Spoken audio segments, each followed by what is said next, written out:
আরো একবার রাজ্যের উপনির্বাচন এবং মহারাষ্ট্র ঝাড়খণ্ডের যে বিধানসভা নির্বাচন, সেই আমার সঙ্গে যারা আছেন বিজেপির পক্ষ থেকে আছেন সজল ঘোষ, দেবর্ষী ভট্টাচার্য অধ্যাপক, চন্দ্রিমা ভট্টাচার্য তৃণমূলের পক্ষ থেকে রাজ্যের মন্ত্রী, অতনু চট্টোপাধ্যায় সিপিআইএম এর পক্ষ থেকে এবং সন্দীপা চক্রবর্তী কংগ্রেসের পক্ষ থেকে রয়েছেন।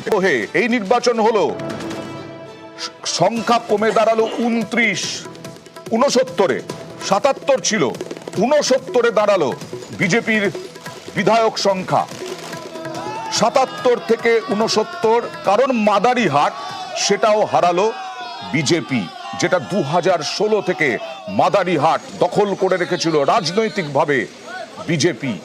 সেখানেও এবার প্রথম ঘাসফুল ফুটলো। 2011 থেকে ঘাসফুল ফোটাতে পারেনি তৃণমূল, বিজেপি সেখানে রাজ করে গেছে।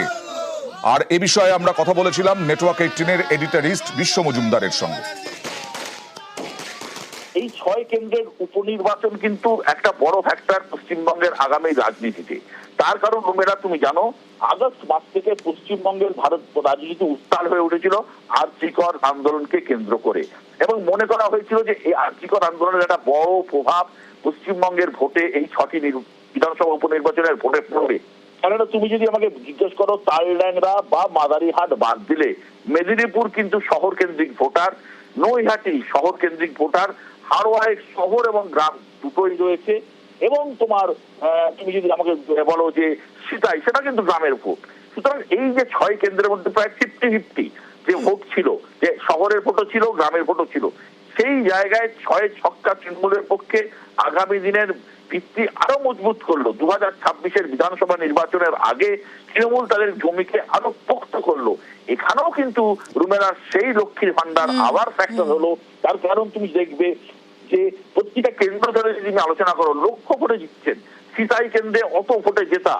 মাদারিহাট 1962 সালে নির্বাচনের পর থেকে, 62 সালের পর থেকে মাদারিহাট কেন্দ্র ছিল আরএসপির দখলে। 2016 সালের নির্বাচনে মাদারিহাট কেন্দ্র আরএসপির হাত থেকে ছিনিয়ে নেয় বিজেপি। কিন্তু মাদারিহাট কেন্দ্র, যে কেন্দ্রে ভোটার হচ্ছেন জনজাতির মানুষ, আদিবাসী মানুষ, চা বাগানের মানুষ এবং গোর্খা মানুষ, তারা কিন্তু কোনোদিন তৃণমূলকে ওখানে ভোট দেয়নি। এই প্রথম তৃণমূলকে তারা মাদারিহাট কেন্দ্র জিতিয়ে এমন একটা জায়গা দিল যেখানে তৃণমূল কিন্তু উত্তরবঙ্গে হারানো জমি ফিরে পেয়েছিল 2024-এর লোকসভা নির্বাচনে, সেটি আরো পোক্ত হলো। দ্বিতীয় হচ্ছে নৈহাটির উপনির্বাচন বামেরা লড়েনি, লড়েছিল সিপিআইএমএল। সেখানে তাদের ভোটের হার থেকেই বোঝা যাচ্ছে মানুষ তাদের দিকে কোনোভাবেই মুখ ফিরিয়ে তাকায়নি। তৃতীয় হচ্ছে হাড়োয়া আসন অত্যন্ত ইম্পর্টেন্ট। এই কারণে এ রাজ্যে আইএসএফ আগামী দিনে কতটা শক্তিশালী হবে তার নির্ভর করেছিল এই হাড়োয়ার উপরে। তার কারণ হাড়োয়াতে সিপিআইএম নিজেরা নড়েনি, তারা আইএসএফ কে জায়গা ছেড়েছিল। কিন্তু আইএসএফ সেখানে দ্বিতীয় জায়গা আছে ঠিকই, কিন্তু আইএসএফ যে ভোট পেয়েছে মুসলমান সম্প্রদায়, অর্থাৎ হাড়োয়ার যে মেজরিটি ভোটার যারা মুসলমান, তারা কিন্তু আইএসএফ কে নয় তৃণমূলকেই পছন্দ করছে। অর্থাৎ পশ্চিমবঙ্গের যে মাইনরিটি, তারা কিন্তু তৃণমূলের দিকেই থাকছে, এই নিয়ে কোনো সন্দেহ নেই। আর চতুর্থ হচ্ছে মেদিনীপুর, যেটা একটা শহর কেন্দ্রিক ভোট। মনে করা হয়েছিল এই শহর কেন্দ্রিক ভোটে তৃণমূল একটু হয়তো বেকায়দায় পড়তে পারে, কারণ আরজিকরের মতো ইস্যু, যেখানে ডাক্তারদের এই ধরনের আন্দোলন, নাগরিক সমাজ পথে নেমেছিল, তারা পশ্চিমবঙ্গের মানুষ ভেবেছিল যে একটা অন্যরকম কিছু হবে। কিন্তু মেদিনীপুর সিট তৃণমূল জিতে আবার প্রমাণ করলো যে ভোটে জেতার জন্য নানা রকমের প্রকল্প যেমন দরকার, লক্ষ্মীর ভান্ডার যেমন দরকার, মমতা ম্যাজিক যেমন দরকার, একই সঙ্গে কিন্তু সাংগঠনিক ক্ষমতাও দরকার। এই সাংগঠনিক ক্ষমতায় কোথাও বিজেপি কিন্তু অনেক যোজন পিছিয়ে গেল তৃণমূলের থেকে।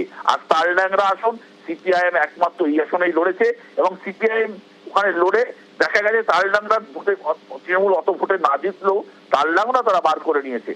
অর্থাৎ একটা জিনিস পরিষ্কার, পশ্চিমবঙ্গে মমতার ম্যাজিক কিন্তু এখনো অটুট রয়েছে। এটা কিন্তু 2026-এর নির্বাচনের আগে, বিধানসভা নির্বাচনের আগে তৃণমূলের কাছে এমন একটা জায়গা তৈরি হয়ে গেল, এমন একটা অক্সিজেন তৃণমূল পেয়ে গেল যে এত বড় আন্দোলন, এত বড় নাগরিক সমাজের মুভমেন্টও যে খুব একটা কাজে দিল না ভোটে, সেটা কিন্তু প্রমাণ হয়ে গেল। এই জায়গায় দাঁড়িয়ে তৃণমূল কংগ্রেস 2026-এর যে নির্বাচন লড়তে যাচ্ছে, সেই নির্বাচনে তার আরো মজবুত, পোক্ত এবং শক্ত জমির উপর দাঁড়িয়ে এই নির্বাচন লড়তে যাচ্ছে। বিজেপি রাজ্য সভাপতি কোনো ধাক্কার কথা বলছেন না, তিনি কোনো এটাতে আমল দিতেই নারাজ। এই উপনির্বাচনের ফলাফলে 2026 বাংলা দখলের লড়াই হবে এবং 2026-এ বিজেপি ক্ষমতায় আসবে। কি বলছেন সুকান্ত মজুমদার, দেখুন। বাই ইলেকশন যেরকম রেজাল্ট হয় সেরকমই হচ্ছে, কোনো অসুবিধা না। বাই ইলেকশন বলে এরকম হচ্ছে, 26-এ পশ্চিমবঙ্গে বিজেপি সরকার করবে। 19-এর লোকসভা জেতার পর কালিয়াগঞ্জ বাই ইলেকশন আমরা হেরে গেছিলাম। 21-এর কালিয়াগঞ্জ আমরা জিতেছি, বিপুল ভোটে জিতেছি, ক্যান্ডিডেট নিয়ে ডিসেন্ট থাকার পরেও জিতেছি। আবার 24-এ আমরা লোকসভাতে জিতলাম, আবার 26-এ বিধানসভাতে জিতবো। বাই ইলেকশন আর নর্মাল ইলেকশনের রেজাল্টের মধ্যে বর্তমান সভাপতি তিনি একেবারে আত্মবিশ্বাসী, দাবি করছেন এ রাজ্যে বিজেপি দখল করবে ক্ষমতা রাজনৈতিকভাবে আগামী 2026-এ। আর আগের সভাপতি অর্থাৎ দিলীপ ঘোষ, তার সঙ্গে আমরা কথা বলেছিলাম। বিজেপির আসন হয়েছিল 77, যেটা বলছিলাম, কমে 69, ক্ষয় হয়েছে পদ্মের। আমরা প্রশ্ন রেখেছিলাম দিলীপ ঘোষের কাছে। গত কদিন আগে বাই ইলেকশন হয়েছিল, সেখানেও 4-4 ওরা জিতেছিল। বাই ইলেকশন এখানকার সরকারে যে থাকে সেই করায়, বিশেষ করে টিএমসি আসার পর থেকেই বাই ইলেকশন তারা জিতছে, কিন্তু সাধারণ নির্বাচনে আমরা জিতি আবার আমাদের যেখানে যোগ আছে। তো সে তার ব্যতিক্রম হয়নি, এর বেশি কিছু আশাও ছিল না আমাদের। ভোট ওরা করাবে, কত পার্সেন্ট ভোট করবে, কত জিতবে, সেটা ওরা ঠিক করে। সেটাইতে দেখুন ঠিক দিনহাটাই তাই হয়েছিল। আমি যেখানে এমপি ছিলাম 19-এ খড়গপুরে আমরা বাই ইলেকশনে হেরে গেছিলাম, আবার লোকসভা ইলেকশনেও এখানে লিড পেয়েছি, বিধানসভাও আমরা জিতেছি। এটা পশ্চিমবাংলার ট্রেন্ড। মাদারিহাটে আমরা লড়াই লড়েছি, তালডাংরাতেও ভালো লড়াই হয়েছিল। জিতে যাবো এই কথা আমিও কাউকে বলিনি, কেউ বলেনি, কারণ আমরা জানি ভোটটা তারা করাবে। তারা আরজি করেন আন্দোলন যখন তুঙ্গে, তখন এই দিলীপ ঘোষ বলেছিলেন যে এর কোনো প্রভাব পড়বে না, কারণ যারা আন্দোলন করছেন তারা মাটির মানুষ নন, মাটির কাছাকাছি নন। সেই নিয়ে বিতর্কও হয়েছিল, রাজনৈতিক বিতর্ক। আজকে কোনো প্রভাব পড়বে নাও বলেছিলেন ভোটে। উপনির্বাচনে ধাক্কার পর তিনি কি বললেন, দেখুন। সাধারণত এই ধরনের সামাজিক আন্দোলনের প্রভাব পড়ে না, কারণ যারা আন্দোলনটা করছে তারা তো ভোট লড়ছে না। তাদেরকে লোক যদি নেতৃত্বে মেনে নেয়, তাহলে তাদের রাজনীতি এলে তখন সে লাভটা পাওয়া যেতে পারে। আর সেই আন্দোলনে অপমৃত্যুও হয়েছে, লোক আরো হতাশ, সাধারণ মানুষের সঙ্গে এক প্রকার প্রতারণাই হয়ে গেছে। তো সেই জন্য এটা পড়ার সম্ভাবনা কম, এক প্রকার তাই হয়েছে। 26 টার্গেট বলেই দাবি বিজেপির একাংশের। উপনির্বাচনের হার কি কোনো বিষয় নয়? সুকান্ত মজুমদার যেটা বললেন, এর কোনো প্রভাবই কি পড়বে না 26-এর ভোটে? আমরা এই প্রশ্ন রেখেছিলাম প্রাক্তন সভাপতি দিলীপ ঘোষের কাছে। 19-এর পরে উপনির্বাচনে আমরা হেরেছিলাম, কিন্তু 21-টা বিধানসভাতে আমরা সেই সিট সহ 77 সিট জিতেছিলাম। আর আমাদের ভোটের যে পার্সেন্টেজ, 19 সালে আমরা 41% ভোট পেয়েছিলাম, তারপরে সেটা 38 হয়ে গেছিল, এবার 39 হয়েছে।